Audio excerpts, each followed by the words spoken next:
Hello friends, नमस्कार दोस्तों। कैसे हैं आप सब? होपफुली आप सब बहुत अच्छे होंगे।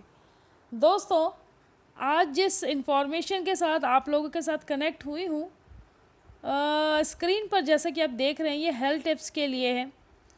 बहुत सारे लोग इसको जानते हैं, बहुत लोगों का ख़ास है। इवन मेरा भी बहुत फेवरेट प्रोडक्ट रहा है। मेरा एलोवेरा जेल के साथ फॉरएवर का आर्किटिक सी ही था दोस्तों।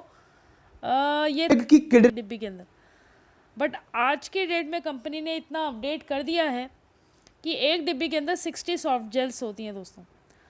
तो आप लगा लीजिए कितना बढ़िया, मतलब पैकेजिंग डिफरेंट हो गई और क्वालिटी तो हमारी 42 सालों में सेम ही है। अगर वर्ल्ड वाइड की बात करें तो वर्ल्ड वाइड भी सेम ही प्रोडक्ट। कहते हैं कि भारत में 25% मौतें हार्ट अटैक से होती हैं। 2030 तक 36% मौत जो है वो हार्ट के अटैक से होंगी, ऐसा आंकड़ा है। आप अंदाजा लगाइए कि दुनिया के अंदर 1.79 करोड़ लोग प्रतिवर्ष हृदय रोग से मरते हैं, जो कि कुल मरने वाले लोगों की संख्या का 31% है। यानी एक तिहाई आबादी साल के अंदर अगर मरीज मतलब अगर लोग 100 मरते हैं तो 33 लोग जो हैं वो हार्ट अटैक से मरते हैं। ये आंकड़ा है साथियों। एक रिपोर्ट के अनुसार कहा जा रहा है कि भारत में हर 33 सेकंड के अंदर एक व्यक्ति हार्ट अटैक से मर रहा है। आप और अंदाजे लगाइए कि इंडिया का हालत यह है कि हर 33 सेकंड में एक व्यक्ति हार्ट अटैक से मर रहा है। और एक फैक्ट मैं आपको और बताता हूं, अभी जो रिसर्च निकल के आई है भारत के लिए वो बहुत ज्यादा खतरनाक है, और वो ये है कि 44 साल की उम्र से कम 12% लोग ऐसे हैं जो मरने वाले हैं, जो मरे हार्ट अटैक से मरे, उनमें से 40 साल से कम के लोगों की संख्या 12% से ऊपर है। आप इससे अंदाजा लगा सकते हैं कि ये कितनी खतरनाक बात है, जिसे आप समझ सकते हैं। इसके अलावा हार्ट अटैक की सभी समस्याओं के पीछे जो सबसे बड़ा जिम्मेदार कारक है वो कोलेस्ट्रॉल का बढ़ना है। ब्लड के अंदर जब कोलेस्ट्रॉल बढ़ता है तो ब्लड सर्कुलेशन पंप करने में दिक्कत आती है, हाई ब्लड प्रेशर का व्यक्ति शिकार होता है, और बढ़े हुए कोलेस्ट्रॉल के कारण ही हाई बीपी और ब्लड प्रेशर जैसी समस्याओं का जन्म होता है। साथियों, भारत में वर्ष 2000 में 11.82 करोड़ मरीज थे जो कि हाई ब्लड प्रेशर के थे, लेकिन 2025 में यह बढ़कर के 21.35 करोड़ लोग होने का अनुमान है। यानी कि मात्र 25 साल में संख्या डबल हो गई। आप इससे अंदाजा लगा सकते हैं। कहते हैं, और यह तथ्य जो आखिरी है यह आपको जरूर जानकारी के रूप में प्राप्त होना चाहिए।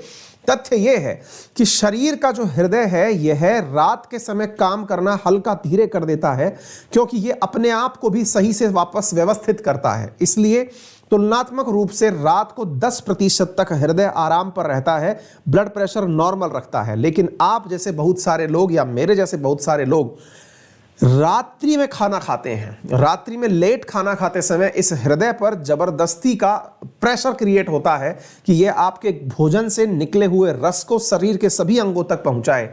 इस वजह से हार्ट के ऊपर एक अतिरिक्त भार पैदा होता है और वही अक्सर लोगों को नुकसान पहुंचाता है।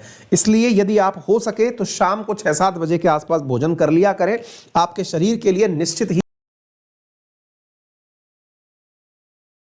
यूज़फुल प्रोडक्ट है ये, जिसकी जितनी तारीफ़ की जाए शायद उतनी ही कम होगी, और कहने की आवश्यकता भी नहीं है क्योंकि ये फॉरएवर ब्रांड है भी नहीं सकते दोस्तों। दोस्तों, ये जो प्रोडक्ट है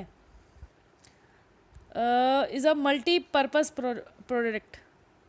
इसमें फ़िश और ऑलिव ऑयल का कॉम्बिनेशन है, जो हमारे ब्रेन, हमारी आइज़, हमारे हार्ट, हमारी कार्डियो और हमारे घुटने, हड्डियों के लिए, तमाम चीज़ों के लिए ये बहुत यूज़फुल है।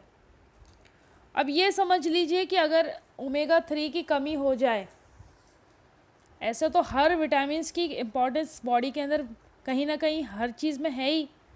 अगर कोई भी विटामिन रोग के किसी न किसी रोग के साथ, रोग से के संपर्क में आ जाते हैं, नहीं तो हम बीमार पड़ जाते हैं। हड्डियों की समस्या में भी इसका बहुत अच्छा रोल देखा गया है दोस्तों। जिनको हड्डियों की शिकायत रहती है, हड्डियां कमज़ोर हो गई, ग्रीस कम हो गया, तो फॉरएवर का आर्किटिक सी अगर एलोवेरा जेल के साथ दे दिया जाए तो बहुत बहुत ज़बरदस्त रिजल्ट्स देखे गए हैं हमारे forever high nutrition value products के। और दोस्तों, बात करूं इसे लिया कैसे जाए, बहुत सारे लोगों को अभी भी भ्रमित है एक्चुअली भ्रमित वो खुद ही हैं, सामने वाले को बेवकूफ़ बनाते हैं। मैं आपको बताऊं कि डॉक्टर कभी मना करेगा ही नहीं, क्योंकि मैंने अभी एक 2 महीने पहले की बात है, मैंने अभी रेनबो FM रेनबो चैनल में एम्स के कोई डॉक्टर राकेश यादव जी हैं, उन्होंने खुद अपनी स्टेटमेंट में ये बात बोली कि ओमेगा 3 तो खाना ही चाहिए। और उन्होंने ये चीज़ एडवाइस की, को खुद डॉक्टर होके एम्स में लेक्चरार हैं, तो उन्होंने खुद ये बात बोली है कि, और वो प्रोग्राम 1 घंटे का सेशन था दोस्तों, मैंने उस प्रोग्राम को पूरा वो डॉक्टर क्या बोलते हैं, आप चश्मा लगवा लो, अब चश्मा तो पूरी ज़िंदगी लगाना है ना, ये कोई परमानेंट ट्रीटमेंट नहीं है। लेकिन हम कारण पे डील करते हैं, तो हम आपको कारण की वजह से आपका चश्मा उतर जाएगा, हम ये बता सकते हैं आपको रास्ता। आपको डायबिटीज़ में आराम आ जाएगा, हम ये बता सकते हैं आपको रास्ता। तो अर्थ के मेरा कहने का मतलब है कि कारण पे हम काम करते हैं। अगर आपको संपर्क करना है तो आप मेरे यूट्यूब चैनल पे डायरेक्ट कमेंट सेक्शन में जाके कमेंट कर सकते हैं और वहीं अपनी क्वेरी मुझसे पूछ सकते हैं। होपफुली दोस्तों, अगर मेरे यूट्यूब चैनल में फ़र्स्ट टाइम आए हैं तो उसको सब्सक्राइब और लाइक करना ना भूलें, और अगर बहुत ही अच्छी लगी इन्फॉर्मेशन मेरे द्वारा तो इसको शेयर ज़रूर करें दोस्तों। थैंक यू सो मच दोस्तों।